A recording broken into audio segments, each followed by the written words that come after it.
questions to you. What would it take for you to kill paid content altogether? It has no place at the public broadcaster.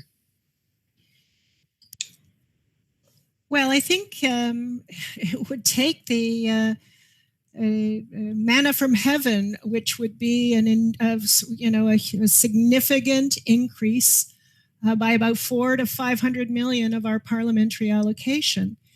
And it would also take an explanation and an acceptance by government and by the Canadian people that us simply replacing advertising or paid content with just our content would be sufficient, because we wouldn't have any new money to do anything new. Remember, I still firmly believe that even with its challenges and even with the complexity of the conversation we're having and the natural friction between the journalism and the commercial part of our business, I still believe it makes us stronger. There was a report published earlier this year that talked about public broadcasters, and most of us have a mixed revenue model. And it actually protects us from changes in government, shifts in public policy priorities. It allows us to be resilient in a way that we wouldn't otherwise be. And it allows us to understand and be close to our market and to our audiences.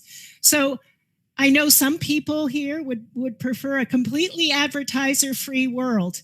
My husband is an artist. He says, it's a black art, advertising. And I understand that people feel that way. But I also think that if we're going to replace advertising with just dollars to fill the hole, to do just what we're doing today, we will not have served Canadians. I would like to see more dollars to do more journalism, to deploy more people in the regions and across the country, and to boost our foreign bureaus. I want to do more. I don't want to do just the same. And the argument for just replacing advertising revenue keeps us in the same place. So that's my personal aspiration. Others will feel differently. And as I said earlier, there will be a debate, and it will be coming soon, probably after this COVID period, about what the scope of the mandate of the CBC Radio-Canada will be in the future. And I would just say, and I think Brody said this yesterday, this conversation is so important, but I really urge you to reflect upon the public nature of what is going on in our world right now, and the merit of having an internal issue debated publicly when we have so many people,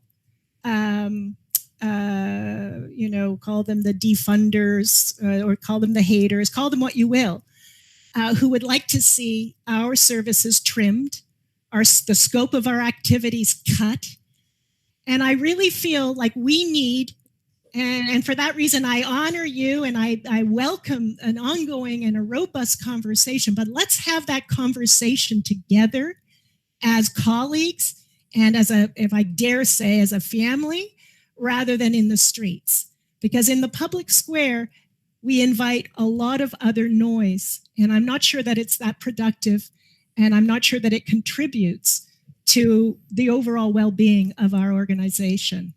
So thank you.